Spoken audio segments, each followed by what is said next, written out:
తెలుగు ప్రేక్షకులకు నమస్కారం. నేను మీ ప్రశాంత్ గొండియాల. అందరికీ ముందుగా గాంధీ జయంతి శుభాకాంక్షలు.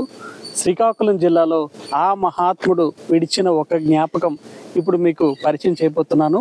ప్రస్తుతం నా వెనక కనిపిస్తున్న మర్రి చెట్టు ఒకప్పుడు మహాత్ముడు నాటిన మొక్క ఇప్పుడు మర్రి చెట్టు మహావృక్షంగా ఇక్కడ కనిపిస్తుంది.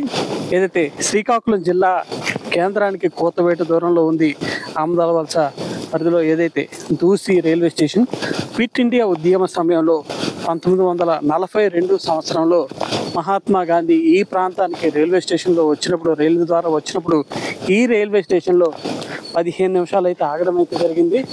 ఈ నేపథ్యంలో ఆ 15 నిమిషాలు ఆగిన సమయంలోనే శ్రీకాకుళం జిల్లాలో ఆయన అభిమానులకు, ఆయన స్నేహితులకు 15 నిమిషాల పాటు ఆ సందర్భంలో స్వాతంత్ర సందర్భ విషయాల గురించి చర్చించడంతో పాటు ఇతర విషయాలన్నింటినీ కూడా ఈ ప్రాంతంలోనే చర్చించారు. అంతటి గొప్పటి ఘన చరిత్ర కలిగిన ప్రాంతం ఇది. ఆ మహాత్ముడు నాటిన మర్రి చెట్టు నీడలో ఈరోజు మనమంతా ఉన్నాం, ఇక్కడ ఉన్నాం. అయితే గతం ఎంతో ఘనంగా ఉన్నప్పటికీ ప్రస్తుతం ఇక్కడ పరిస్థితి చూస్తే ఏదో ముళ్ళ పొదలు ఇదన్నీ కూడా ఇక్కడ కనిపిస్తున్న పరిస్థితి. మిగిలిన అసాంఘిక కార్యక్రమాలకు కూడా ఈ మహాత్ముడు నడిచిన చోటు ప్రస్తుతం అడ్డాగా మారిన దుస్థితి ప్రస్తుతం ఇక్కడ కనిపిస్తోంది. అయితే భవిష్యత్తులోనైనా దీనికి ఏమైనా గుర్తింపు లభిస్తుందా, ఈ ప్రాంతం అభివృద్ధి చెందుతుందా అన్నది వేచి చూడాల్సిన పరిస్థితి. అసలు ఈ ప్రాంతానికి ఉన్న విశిష్టత ఏంటి, దీని యొక్క చరిత్ర గురించి తెలుసుకునేందుకు ప్రస్తుతం మనతో ఒక ఇంటాక్ సంబంధించి ప్రతినిధి ఉన్నారు. ఆయనకు సంబంధించి పొన్నాడ రవికుమార్ గారు ఉన్నారు. ఈ మర్రి చెట్టు తాలూకు చరిత్ర ఏంటి, ఆ సందర్భంలో ఎలాంటి స్మృతులు ఉన్నాయి, దానికి సంబంధించి చరిత్రకు సంబంధించి సాక్ష్యాలు ఏ విధంగా ఉన్నాయని మాటలో తెలుసుకుందాం. రవికుమార్ గారు చెప్పండి, ఏంటి చెట్టు విశిష్టత ఏంటి, ఏ కాలంలో మహాత్ముడు దీన్ని నాటారు, అసలు మర్రి చెట్టు నాటడం ఏంటనేది ఒక క్వశ్చన్ మెయిన్గా. 1942 క్విట్ ఇండియా ఉద్యమం టైంలో, ఆ టైంలో గాంధీ గారు జిల్లా పర్యటనకు వచ్చారు.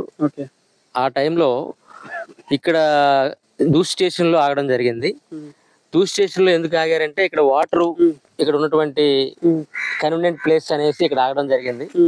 అలాగే మిగతా స్థలంలో కూడా ఇక్కడ దిగి ఇక్కడ అతని తాలూకా అనుచరుల బృందం, అంటే స్వాతంత్ర సమరయోధులు ఇక్కడ ఉన్నటువంటి అతని తాలూకా అనుచరులు అతనితో ఇక్కడ స్టేషన్ లో దిగిన తర్వాత అతనితో మొక్క నాటించడం జరిగింది. ఇది 1942 క్విట్ ఇండియా ఉద్యమం టైంలో జరిగిందండి. అయితే ఆ రోజే రైల్వే డిపార్ట్మెంట్ వాళ్ళు గాంధీ ఇక్కడ పర్యటించి ఇక్కడ మొక్క నాటారు అనే ఉద్దేశంతో అతని తాలూకా మెమోరియల్ ప్లేస్ చేద్దాం అనేసి ఆ రోజుల్లోనే ఇక్కడ 2 ఎకరాల స్థలాన్ని కేటాయించడం జరిగింది. 1942 ఆ టైంలో. అయితే ఆ టైంలో కేటాయించినటువంటి ఈ స్థలం అలాగే ఇప్పటి వరకు కూడా అలాగే వేకెంట్ గా ఉండిపోయింది. గురించి మాట్లాడుకుందాం. గత చరిత్ర సమయంలో ఏంటేంటి, ఎవరెవరిని కలిశారు, మీది ఈ ప్రాంతమే కదా, ఇక్కడ వారు మహాత్ముడు నడిచిన చోటు అంటే చాలా మంది గొప్పగా చెప్పుకుంటారు. మన ప్రాంతంలో ఉన్నా కూడా అంతగా ప్రాచుర్యంలో రాని పరిస్థితి. ఆ సమయంలో మహాత్ముడితో ఆ అనుబంధాన్ని షేర్ చేసుకున్న వ్యక్తులు కానీ ఎవరు కానీ ఉన్నారా? ఇప్పుడైతే ఎవరు లేరు సార్. దాని చుట్టాలు, బంధువులు అంటే ఆ టైంలో మన సర్దార్ గౌతులచ్చన్న గారు, అలాగే ఇక్కడ చాలా మంది జిల్లా నుంచి స్వాతంత్ర సమరయోధులు అతనితో పాటు అతను నడిచిన దారిలో నడిచి స్వాతంత్ర సంపాదించడానికి అతనితో పాటు నడిచారు. ఆ ఉద్దేశంతోనే అతను ఆ రోజుల్లో జిల్లా పర్యటనకు వచ్చారు. వచ్చి ఇక్కడ ఈ స్టేషన్ లో ఆగి ఈ మొక్క నాటుతున్నప్పుడు వచ్చారు సార్. అతను విశాఖపట్నం నుంచి ఇచ్చాపురం పలాస వెళ్తున్న టైంలో వచ్చారు సార్. ఇక్కడికి వచ్చి ఇక్కడ ఆగడం జరిగింది. సుమారుగా 50 నిమిషాలు ఈ స్థలంలో ఆగి ఇక్కడ మొత్తం ఇక్కడ ఉన్నటువంటి నాయకులతోని, ఇక్కడ ఉన్న ప్రజలతోని అతను మాట్లాడడం జరిగింది. దూసులోనే ఎందుకు ఆగారు? దూసులో అంటే ఇక్కడ జిల్లాలోనే మిగతా స్టేషన్లకి వాటర్ సప్లై చేసే తాలూకా సోర్సెస్ ఈ స్టేషన్ లోనే ఉందండి. మిగతా ఏ స్టేషన్స్ లో కూడా వాటర్ లేదు. ఈ స్టేషన్ ఇప్పటికి కూడా నాగావళి రివర్ నుంచి వాటర్ ఫిల్లింగ్ చేసి శ్రీకాకుళంలో ఉన్నటువంటి మిగతా స్టేషన్స్ కూడా ఇక్కడి నుంచే వాటర్ వెళ్తుందండి. జిల్లాకి పెద్ద స్టేషన్, ఇప్పుడు మాత్రం జిల్లాలోనే చిన్న స్టేషన్. జిల్లాలో చిన్న స్టేషన్ అనొద్దు, డెవలప్మెంట్ నోచుకోలేకపోయింది సార్. ఇప్పుడు మా ఇంటాక్ బృందం, శ్రీకాకుళం ఇంటాక్ చాప్టర్ బృందం ఏంటంటే మేము పర్యటించడం జరిగింది. ఇది డెవలప్ చేద్దాం అనే ఉద్దేశంతో మన రామ్మోహన్ నాయుడు గారు మన మినిస్టర్ గారు అతన్ని కలవడం జరిగింది. ఆయన అభివృద్ధి చేస్తున్నారు సార్. ఆ స్మృతులు గాని ఇవన్నీ గాని తర్వాత లెగసీ కంటిన్యూ అయిందా? 1942లో ఆయన రావడం జరిగింది. తర్వాత ఈ చెట్టు నాటడం ఇది ఇక్కడ ఎలాంటి ఉద్యమ స్ఫూర్తి ఈ ప్రాంతంలో రగిల్చింది? ఉద్యమ స్ఫూర్తి అంటే ఇప్పటి వరకు కూడా ఆ రికార్డ్స్ లో కూడా భద్రంగా ఉంది. గాంధీ గారు నాటారు ఈ మొక్కని అనేసి ఇప్పటి వరకు కూడా మన రికార్డ్స్ లో కూడా భద్రంగా ఉంది. మొత్తం మన చరిత్రలో రాసి అయితే ఉంది. కానీ ఎవరెవరో వస్తుంటారు, చూసుకుని వెళ్తుంటారు. కానీ ఒక మెమొరబుల్ ప్లేస్ గా తీర్చిదిద్దాలని ఎవరు కూడా ముందుకు రాలేదు. మా శ్రీకాకుళం ఇంటాక్ బృందం మాత్రమే వచ్చింది. రవి గారు, ఇక్కడ నాదో ప్రశ్న. మామూలుగా మొక్క నాటాలంటే మామిడి మొక్క అంటారు, ఇంకోటి అంటారు. మర్రి మొక్క నాటడం మంచిదే, కానీ నా ప్రశ్న ఇది. మర్రి మొక్క నాటారు అంటే అది ఇప్పుడు మీరు చూస్తున్నారు, ఇన్ని కొమ్మలు, ఇన్ని బ్రాంచెస్ గా ఎంతో ప్లేస్ ని ఆక్రమించుకుంది. అదే మామిడి చెట్టు అనుకోండి, జస్ట్ కొద్దిగా అంత మాత్రమే. ఇది ఎంతో మందికి నీడనిచ్చింది. అలాగే ఇక్కడ ఎవరైనా చనిపోయినా సరే ఇప్పుడు కూడా దాని తాలూకా బ్రాంచెస్ అన్ని తీసుకెళ్లి వాళ్ళని మన దీని తాలూకా క్రిమినేషన్ దీంట్లో ఆ వుడ్ వాడడం జరుగుతుంది. అలాగే ఆ రోజు అతను నాటుబట్టి ఇప్పటి వరకు ఇప్పుడు సుమారుగా ఒక నియర్లీ ఒక 8 years అవుతుంది. ఇంత పెద్ద చెట్టు ఇప్పుడు ఎన్నో బ్రాంచ్లు కట్ చేశారు. అలాగా మర్రి చెట్టుకు ఒక్కదానికి ఉన్న ప్రాధాన్యం ఏంటంటే బ్రాంచ్ కట్ చేసినా సరే అది వెంటనే దాని తాలూకా ఇది మళ్ళీ బ్రాంచ్ వస్తుంది అనమాట. తుఫాన్లు ఎన్ని వచ్చినా కూడా ఇది తట్టుకొని ఉండదు సార్. చాలా తుఫాన్లు, ఇది మనం తెలిసి చాలా తుఫాన్లకి ఈ తుఫాన్లు ఏ చెట్లు కూడా ఏదో చిన్న చిన్న కొమ్మలు ఇరవడం తప్ప చెట్టుకైతే ఇంతవరకు ఎటువంటి డ్యామేజ్ జరగలేదు సార్. మరి ఆ ఉద్దేశంతో ఆ రోజుల్లో నాటి ఉంటారని నా తాలూకా ఉద్దేశం సార్. మన సమాజ దౌర్భాగ్యము ఏదో మొత్తానికి మీరు ఏ పదం పెట్టుకోండి, అక్టోబర్ 2, జనవరి 30, ఆగస్టు 15, జనవరి 26 ఈ 4 సందర్భాల్లోనే మహాత్ముడు గుర్తొస్తున్న సమాజం మనది. ఈ నేపథ్యంలో ఈ ప్రాంతంలో ఇలాంటి ప్రత్యేకమైన రోజులు ఏమైనా కార్యక్రమాలు లాంటివి జరుగుతూ ఉంటాయా? ఇక్కడైతే ప్రత్యేకంగా ఎటువంటి కార్యక్రమాలు జరగట్లేదు సార్. ఇప్పుడు శ్రీకాకుళంలో గవర్నమెంట్ అదే మనకి ఇప్పుడు మేము ఇంటాక్ తరపున తీసుకొని చేయడం వల్ల మొన్ననే సీనియర్ DCM గారు వచ్చారు, పవన్ కుమార్ గారు. అతను వచ్చి మొత్తం ఇక్కడ తాలూకా అంతా చూడడం జరిగింది, సర్వే చేశారు. అలాగే ఈ ఇంటాక్ తరపున ఒక స్కెచ్ గీసేసి ఇక్కడ డెవలప్మెంట్ ఒక మెమోరియల్ ప్లేస్ ని మనం డెవలప్ చేద్దామని అతను ముందుకు రావడం జరిగింది. దీనికి మన రామ్మోహన్ నాయుడు గారు మినిస్టర్ గారు చాలా కృషి చేశారు. నిజంగా అతనికి మేము మా ఇంటాక్ బృందం తరపున ధన్యవాదాలు తెలియజేసుకుంటాం. ఏంటి సార్, ఎంత వర్త్ సపోర్ట్ ఉంది? గవర్నమెంట్ చాలా సపోర్ట్ ఉంది సార్. ఎందుకంటే మినిస్టర్ గారు మరీ కూడా మన DCM గారికి, మన జోన్ GM గారికి అందరికీ చెప్పడం జరిగింది. ఒక మీటింగ్ లో వైజాగ్ లో మన నోవోటెల్ హోటల్లో ఒక మీటింగ్ జరిగింది. దానికి మాకు కూడా పిలవడం జరిగింది, మా ఇంటాక్ బృందానికి. ఆ రోజు అతను కలవడం జరిగింది. ప్రత్యేకంగా అంత జోన్ మీటింగ్ లో కూడా మనకి ఆ రోజు ఈ దూసి రైల్వే స్టేషను, ఈ మర్రి చెట్టు అది డెవలప్ చేయాలి అని మన మినిస్టర్ గారు మాట్లాడడం నిజంగా అది చాలా గొప్ప విషయం అండి. నిజంగా అతను మేము ధన్యవాదాలు తెలియజేసుకుంటున్నాం సార్. మోహన్ గారు చెప్పండి, మహాత్ముడు నడిచిన చోటు శ్రీకాకుళం జిల్లాలో ఉంది, ఇది గొప్ప విషయమే. కానీ మహాత్ముడు ఈ ప్రాంతంలో నడిచాడని, మహాత్ముడు ఈ ప్రాంతంలో ఒక మర్రి చెట్టు నాటాడని చాలా కొద్ది మందికి మాత్రమే తెలిసిన దుస్థితి. అది బాధపడాల్సిన విషయం. మీరే విధంగా చెప్తారు? ఒక మహాత్ముడు నడియాడిన ప్రాంతం సాంఘిక కార్యక్రమాలకు, ముళ్ళ పొదలకు, వీటన్నిటికీ వేదికగా మారింది. ఏ విధంగా అర్థం చేసుకోవాలి? చాలా సంతోషకరమైన వార్త నాకు అడిగారు సార్. ఇన్ని రోజులుగా ఈ మాటని మా ఇంటాక్ సభ్యులు, మా సన్యాసరావు గారు, మా వావిలిపల్లి జగన్నానాయుడు గారు, నేను, మా పన్నాడు రవికుమార్, ఇతర బృందం కొమ్మ రమణమూర్తి గారు, మా బృందం అంతా కలిసి సుమారు 3 నెలల నుంచి మాట్లాడుకున్నాం మా ఇంటాక్ మీటింగ్లో.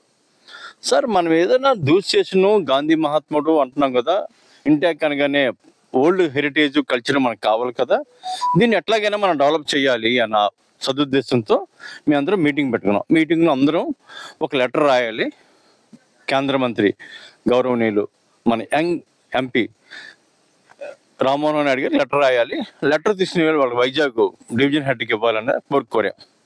వెంటనే కలెక్టర్ గారితో మాట్లాడి ఆయన నోవోటెల్కి పిలిపించే వాళ్ళని ఈ చెట్టు కానివ్వండి, ఈ చుట్టూ పరిసర ప్రాంతాలు కానివ్వండి, ఒక అందరూ విజిట్ చేసేటట్టుగా ఈ ప్రాంతాన్ని అభివృద్ధి చేయాలని కోరిన వెంటనే వాళ్ళు కూడా బృందం రావడం, అటు భువనేశ్వర్ నుంచి వచ్చారు, కుర్దా నుండి వచ్చారు, విశాఖపట్నం నుంచి 3 పెద్ద ఆఫీసర్లు వచ్చి రామ్మోహన్ నాయుడు గారు చెప్పిన మాటలన్నీ చెప్పి ఇక్కడ త్వరలోనే మంచి పార్క్గా చేసి లైటింగ్ అది పెట్టడం జరుగుతుంది.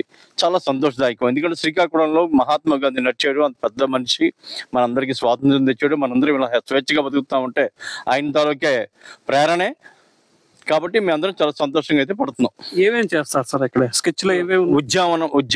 చిన్న ఉద్యానవనం, చిన్న అందరూ కూర్చునే విధంగా చిన్న పార్కు, అమ్యూజ్మెంట్, ఈ చుట్టుపక్కల ప్రాంతాల వాళ్ళందరికీ ఆట ఆడుకునే విధంగా ఆ రోజు గాంధీ మహాత్ముడు ఏం చెప్పాడు ఆ కళ్ళనే దీన్ని పెడుతున్నారు సార్. మరి కొద్ది రోజులు ఈ పొదలు ఇవేమి ఉండవు. నాకు తెలిసి అయితే అతి తొందరలోనే ఈ కార్యక్రమం అనేది నిర్వహిస్తాం సార్. భవిష్యత్తు ఆలోచన బాగుంది, దానికి సంబంధించి అభినందనలు తెలుపుతున్నాం.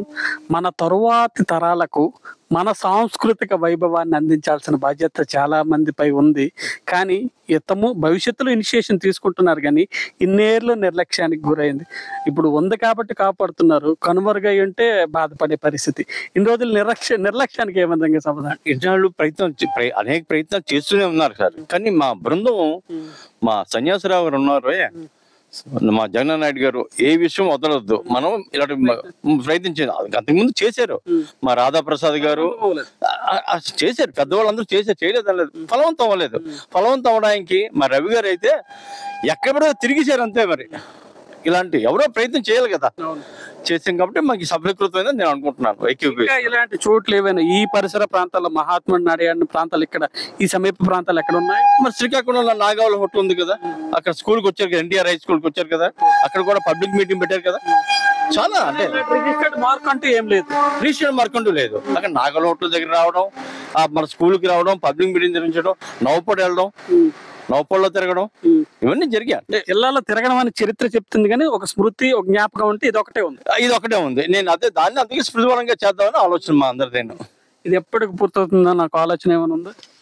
నేనైతే మటుకు మా కేంద్ర మంత్రి గారు అయితే చాలా తొందరగా చేయాలని కోరారు. త్వరలోనే అవుతుందని మనం అందరూ ఆశిద్దాం. ఇది మొత్తానికి చూస్తున్నారుగా, ఇంటాక్ బృందం ఈ ప్రాంతాన్ని అభివృద్ధి చేసేందుకు అహర్నిశలు కృషి చేస్తున్నామని, గతంలో చేసిన ప్రయత్నాలు కొద్దిగా గొప్ప ఫలితాలు ఇవ్వని నేపథ్యంలో ప్రస్తుతం ఏదైతే కేంద్ర మంత్రి కింజరాపు రామ్మోహన్ నాయుడు చూపిస్తున్న చొరవతో అతి త్వరలోనే ఈ ప్రాంతం అభివృద్ధి చెందుతుందన్న ఆశాభావాన్ని ఇంటాక్ ప్రతినిధులు చెప్తున్న పరిస్థితి. ఇంటాక్ అంటే ఏదైతే గతంలో ఏవైతే ఉన్నాయో స్మారక భవనాలు లాంటివి డెవలప్ చేసే బాధ్యతని ఇంటాక్ తీసుకుంటోంది. ప్రస్తుతం మనం ఏదైతే మహాత్ముడు నాటిన మర్రి చెట్టు ఉందో ఆ మర్రి చెట్టు మొదలు ప్రాంతానికి వెళ్తున్నాం. 1942 క్విట్ ఇండియా ఉద్యమ సమయంలో ఈ ప్రాంతానికి వచ్చాడు మహాత్ముడు. ఆ సమయంలో 50 నిమిషాలకు పైగా ఈ ప్రాంతంలోనే ఉన్నారు, ఇక్కడే సన్నిహితులను కలిశారు, స్వాతంత్ర్యానికి సంబంధించి దిశానిర్దేశాన్ని చేశారు. అదే సందర్భంలో ఇక్కడ వారికి స్మృతిని మిగిల్చే విధంగా నా వెనక కనిపిస్తున్న ఈ ప్రాంతంలో మర్రి చెట్టునైతే నాటారు. ఇది 10 మందికి నీడనిస్తుంది. ఎలాగో భవిష్యత్తులో మన త్యాగం కూడా దేశానికి నీడనిస్తుందనే సజీవ సాక్ష్యాన్ని ఆనాడే చెప్పారు. అందుకు జ్ఞాపికంగా నిలుస్తున్న పరిస్థితి ఈ మర్రి చెట్టుగా నిలిచింది. అయితే ఇంత స్థాయిలో ఘన చరిత్ర ఉన్న ఇన్నాళ్ళు కూడా ముళ్ళ పొదలకు, విష సర్పాలకు, అసాంఘిక కార్యక్రమాలకు, వీటన్నిటికీ కూడా ఈ మర్రి చెట్టు అడ్డగా ఉండే పరిస్థితి. అయితే ఇదంతా గతంగా చెప్పుకోవచ్చు. భవిష్యత్తులో 2 ఎకరాలకు పైగా ఈ ప్రాంతాల్లో స్మృతివనాన్ని ఏర్పాటు చేయడంతో పాటు ఒక పార్క్ని, వీటన్నిటినీ కూడా ఏర్పాటు చేసి భవిష్యత్ తరాలకు ఆ పాత సాంస్కృతిక వైభవాన్ని, స్వాతంత్ర వైభవాన్ని చాటి చెప్పే విధంగా ఈ ప్రాంతాన్ని అభివృద్ధి చేస్తామని చెప్పి ప్రస్తుతం ఉన్న నాయకులు, ఇంటాక్ ప్రతినిధులు ముందుకు వెళ్తున్న పరిస్థితి. మొత్తానికి ఏదేమైనా శ్రీకాకుళం జిల్లాలో మహాత్ముడు నడయాడాడు అన్న పదానికి సాక్ష్యంగా నిలుస్తోంది ఈ మర్రి చెట్టు. మరికొద్ది రోజుల్లోని ఈ ప్రాంతం అభివృద్ధి అయితే దీని ద్వారా మహాత్ముడు ఏమి చెప్పదలుచుకున్నాడో మన భవిష్యత్ తరాలకు కూడా తెలియజేసే అవకాశం అయితే ఉంది. శ్రీకాకుళం జిల్లా దూసి ప్రాంతం నుంచి ప్రశాంత్ తెలుగు ఛానల్ తరపున.